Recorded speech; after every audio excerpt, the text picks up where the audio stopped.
So the important thing to know about DWI consequences is that the legislature has created really a two-track system where if you are arrested for a DWI, you're going to face criminal consequences, you'll be charged with a crime, but you'll also face civil consequences. Maybe you lose your driver's license, or they might even try to forfeit or keep your motor vehicle. So on the criminal side, a person can be charged with various levels of DWI offenses.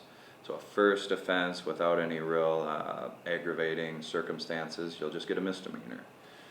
But if you have prior DWI offenses, or you have a really high alcohol test, or you have a child in the car, as an example, some of these factors will get you charged with a more serious DWI offense.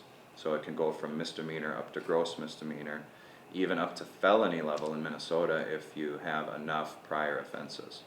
So a felony level DWI, just simply the crime of driving while impaired, you can go to prison for up to 7 years in Minnesota.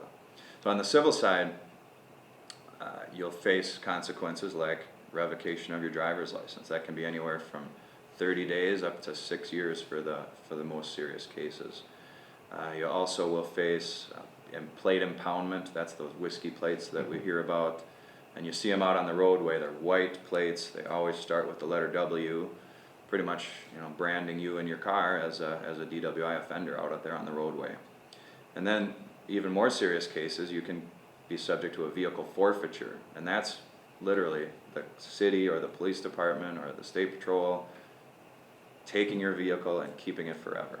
The legislature put this law in place to try to take cars away from drunk drivers. But the important thing to know is whether it's the criminal or the civil consequences, you have a number of rights. There are different ways to challenge the government trying to do these things to you.